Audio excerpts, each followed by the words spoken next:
जितनी स्विट्जरलैंड की total population है उससे ज़्यादा इंडिया इंजीनियर्स प्रोड्यूस कर देता है।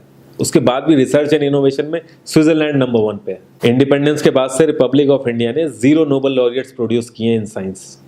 यूएसए ने 100+ कर दिए। ASER की रिपोर्ट के हिसाब से 83% एजुकेटेड इंडियंस एम्प्लॉयबल ही नहीं है। और ये जो सुंदर पिचाई, सत्या नदेला की हम बात करते हैं, इन्होंने भी आगे चल के अपनी एजुकेशन बाहर से ही करी है। और ये सारी चीजें जो मैं बोल रहा हूँ ना, इसका रूट कॉज फाइंड आउट करने के लिए हमें थोड़ा सा पीछे जाना पड़ेगा। जब ब्रिटिशर्स हम पे रूल कर रहे थे तो ईस्ट इंडिया कंपनी के सामने 2 मेजर चैलेंजेस थे। एक कम्युनिकेशन विद इंडियन, दूसरा वर्कर्स और क्लर्क्स की बहुत जरूरत थी उन्हें। फिर थॉमस बेविंगटन मैकॉय ने हमें इंग्लिश एजुकेशन एक्ट ऑफ 1835 दिया, जिससे उनके दोनों पर्पस पूरे हुए। पहला, उनको बंदे चाहिए थे जो चुपचाप डेस्क पे बैठे, अपना काम करें, क्वेश्चंस ना करें और ज़्यादा क्रिएटिव ना हो। Second, communication in English. English सबसे ज़्यादा बोले जाने वाली लैंग्वेज नहीं है, उसके बाद भी इंग्लिश एक लैंग्वेज की बजाय एक क्लास बन गया इंडिया में। रशिया, चाइना, फ्रांस, ये सब जगह इतना ऑब्सेशन नहीं है इंग्लिश को लेके जितना इंडिया में है। पुअर कम्युनिकेशन बोला जाता है अगर आपकी इंग्लिश अच्छी नहीं है, जबकि इंग्लिश ना आने का मतलब है कि आपको कोई और लैंग्वेज आती है। 5 साल पुराना iOS भी आज की डेट में आउटडेटेड माना जाता है। लेकिन इतनी इंपॉर्टेंट चीज़, हमारा एजुकेशन सिस्टम आज भी बस थोड़े से चेंजेस के साथ ऐसे ही चल रहा है। हमारे एजुकेशन सिस्टम में रटने का कंपटीशन होता है, जो ज़्यादा रट लेता है उसके ज़्यादा मार्क्स आते हैं। अब 95% जिसके संस्कृत में आए हैं वो भी संस्कृत नहीं बोल पा रहा है। और बेसिक हिस्ट्री होने की बजाय इतनी मोटी मोटी किताबें हैं हिस्ट्री की जिसका कोई मतलब नहीं है। अगर आज की डेट में आपको कुछ भी पता करना, आप गूगल से पता कर लोगे, उसके लिए आपको याद करने की जरूरत नहीं है इतना कुछ। और ये गवर्नमेंट स्कूल में हर क्लास में इंग्लिश का सब्जेक्ट है। 12-12 साल लगाने के बाद भी लोग इंग्लिश नहीं बोल पा रहे हैं। और बिना किसी बुक को पढ़े 5 साल का बच्चा सीख लेता है, क्योंकि उसको वैसा एनवायरनमेंट मिल जाता है। A+B का whole square is equal to A² + B² + 2AB। इसका रियल लाइफ में क्या यूज है किसी को नहीं पता, न प्रिंसिपल, न टीचर, न बच्चे, बस पढ़ाए चले जा रहे हैं। हो सकता है इसका कुछ मतलब हो, लेकिन आप ट्राई करके देख लेना, किसी को नहीं पता।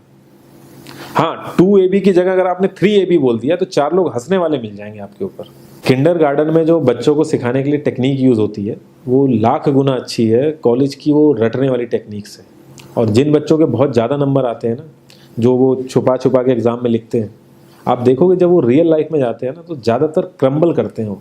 हर किसी को सेम सिलेबस और सेम चीज़ सिखाई जाती है बिना उसकी कैपेबिलिटी देखे। और क्रिएटिविटी का तो दूर दूर तक मतलब नहीं होता।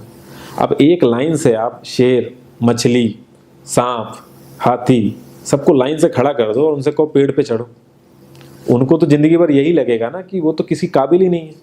और द्रोणाचार्य ने भी पांडवों को उनकी स्किल सेट के हिसाब से उनको चीज़ें सिखाई, सबको एक ही चीज़ नहीं सिखा दी।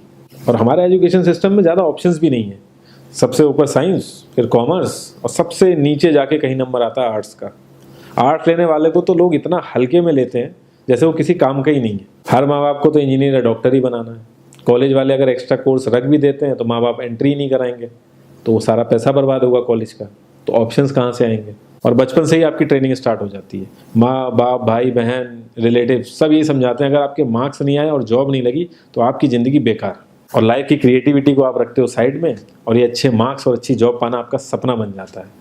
अब ये सपना पूरा हो जाता है तो बहुत बढ़िया है, दूसरे को जेलस फील कराओगे, नीचा फील कराओगे। और इस छोटी सी उम्र में अगर सपना टूट जाता है तो सेल्फ डाउट में आ जाओगे। इतना बाहर वाले आपको नीचा नहीं समझेंगे जितना आप खुद की नज़रों में गिर जाओगे। आप किसी भी 4-5 सक्सेसफुल आदमियों के बारे में सोच के देखिए जिन्हें आप बहुत सक्सेसफुल मानते हो या जिनकी तरह लाइफ आप जीना चाहते हो। मैं ये कह सकता हूँ कि वो इस एजुकेशन सिस्टम की वजह से तो सक्सेसफुल नहीं होंगे, चाहे वो जो भी हो। धीरू भाई अंबानी, विराट कोहली, आमिर खान, नरेंद्र मोदी, ये सब हमारे इस करंट एजुकेशन सिस्टम के ट्रैप में नहीं फंसे। इन्होंने खुद सीखा, खुद एजुकेट हुए और खुद आगे बढ़े। किसी कंपनी के सीईओ को अगर ये कहा जाए कि आप अपनी कंपनी के सारे डिपार्टमेंट में इंटरव्यू दीजिए, तो कोई गारंटी नहीं है कि वो सारे डिपार्टमेंट के इंटरव्यू निकाल लेगा। और ये भी हो सकता है कि वो आधे से ज़्यादा डिपार्टमेंट के लिए क्वालिफाई ना करे एजुकेशन वाइज, लेकिन वो पूरी कंपनी चला सकता है। तो ये जो एक स्किल है, इसके बारे में बात क्यों नहीं होती? लोग अपनी 25% से ज़्यादा जिंदगी इस करंट एजुकेशन सिस्टम में लगा देते हैं ताकि अपने से कम पढ़े लिखे आदमी की कंपनी में जाके उसके सपने पूरे कर सकें। इंडिया का जो करंट एजुकेशन सिस्टम है, अगर वो इतना ही अच्छा है तो जो भी सेलिब्रिटीज़ हैं, पॉलिटिशियंस हैं, वो अपने बच्चों को बाहर क्यों भेज रहे हैं पढ़ने के लिए? इनफैक्ट पॉलिटिशियंस के साथ तो ऐसा करना चाहिए, जिस एरिया से वो जीते हों उसी एरिया के गवर्नमेंट कॉलेज में उनके बच्चे को पढ़ना कंपलसरी हो जाए, तभी वहाँ के गवर्नमेंट कॉलेज सुधर सकते हैं। 368 प्यून की जॉब के लिए 1.5 लाख ग्रेजुएट और 24,968 पोस्ट ग्रेजुएट ने अप्लाई किया। मैं IAS PCS की तो बात नहीं करता हूँ, वो तो एक पैशन की बात होती है, लेकिन कुछ लोग 5-5, 6-6 साल से तैयारी कर रहे हैं कि कोई भी गवर्नमेंट जॉब मिल जाए उन्हें। उनसे पूछोगे क्यों ऐसे इतने टाइम से लगे हुए हो, तो वो एक ही चीज़ बोलेंगे कि जॉब सिक्योर है। मतलब आप काम नहीं भी करोगे तो आपको निकाला नहीं जाएगा। ये सारी कामचोरी वाली बातें माइंड में इसीलिए आती हैं क्योंकि हमारा जो करंट एजुकेशन सिस्टम है वो इतना कॉन्फिडेंस ही नहीं देता है कि हम अपनी स्किल के दम पे कहीं जाके काम करें और हमें निकलने का डर ना हो। मैं आने वाले 10 साल की तो बात ही नहीं कर रहा हूँ, अगर मैं आने वाले 5 साल की भी बात करूँ तो टेक्नोलॉजीज़ में इतना ज़्यादा चेंजेस आ जाएगा कि जो आज हम पढ़ रहे हैं, जिस स्किल पे हम फोकस कर रहे हैं, पता नहीं वो रेलेवेंट भी होगी कि नहीं उस समय। Cloud computing, SEO, digital marketing, ये सब जॉब्स पहले एग्जिस्ट ही नहीं करती थी। हम लोगों को एजाइल होना पड़ेगा, नई नई चीज़ों को सीखने के लिए ओपन रहना पड़ेगा, क्रिएटिव माइंड लगाना पड़ेगा।